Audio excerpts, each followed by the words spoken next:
จุดที่5ก็จะเป็นสวนป่าไผ่อยู่ด้านใน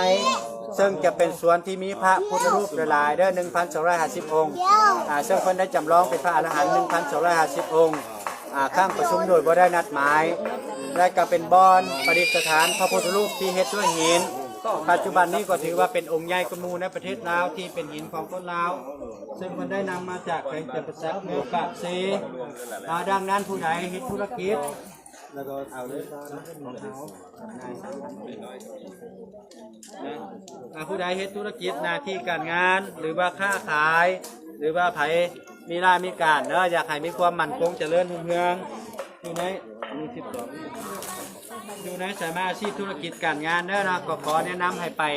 สวนป่าไผ่พ้นนะให้ใส่ทุกคนละ13ดอกต่อคนในการบูชาขอพรจุดที่5ตัวนี้14แล้วจุดที่6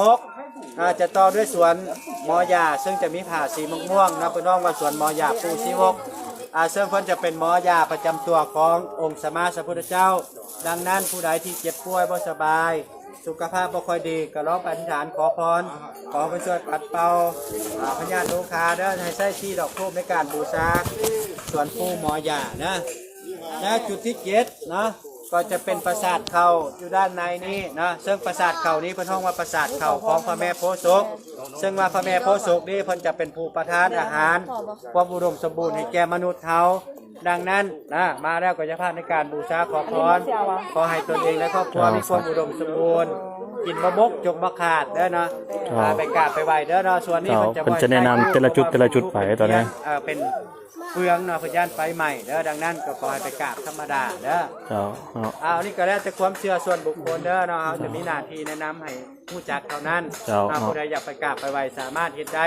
ผู้ใดบ่มีดอกไม้มีธูปเนาะก็ใส่10 นิ้วพนมมือก็ได้เด้อทางวัดเพิ่นบ่ห้ามเด้อเนาะก็แล้วแต่ความเชื่อส่วนบุคคล